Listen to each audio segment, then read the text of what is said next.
ఈ రోజు చింతరాజపల్లి గ్రామం వంటిమిట్ట మండలం చింతరాజపల్లిలో జెడ్పీటీసీ ఉప ఎన్నికలలో చాలా దుర్మార్గంగా తెలుగుదేశం అరాచకాలు సృష్టిస్తున్నారు.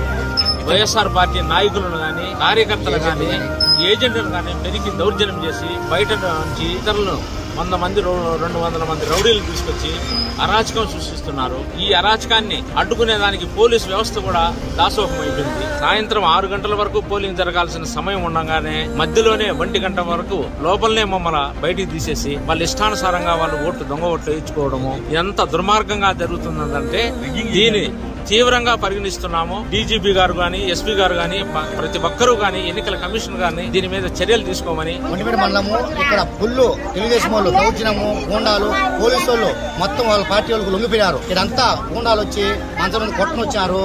చాలా దౌర్జన్యం జరుగుతాయి. పోలీసులు అంతా కలిసి వాళ్ళ కుమ్మక్క అయిపోయినారు. ఎవరు పట్టించుకోలేదు. ఇక్కడ బయట నుంచి గూండాలు వచ్చారు, నాయకులు వచ్చారు, వచ్చేసి పీకేసి బయటికి పోండి అన్నారు. లోపల కూర్చోడానికి లేదు, మీకు టైం అయిపోయింది అన్నారు. 1 కల్లా బయటకు పంపించేశారు. 800 ఓట్ల వరకు సాఫీగా ప్రజానికి సాఫీగా ఓట్లు వేశారు. 800 పైన వచ్చి బయట నుంచి తెలుగుదేశం గూండాలు తెలుగుదేశం మూకలు వచ్చి సీసీ కెమెరాలు ఎలక్షన్ కమిషన్ ఒకటే విజ్ఞప్తి ఎలక్షన్ కమిషన్ కి లోపల సీసీ కెమెరాలు ఆపినారా. 800 ఓట్ల పైన నుంచి దాదాపు సుమారు 12:30 1 గంట నుంచి సీసీ కెమెరాలు పరిశీలనలోకి తీసుకోవాల్సినదిగా ఎలక్షన్ కమిషనర్ కు విజ్ఞప్తి. పోలీస్ వ్యవస్థ టోటల్ టీడీపీకి నిర్వీర్యం అయిపోయింది.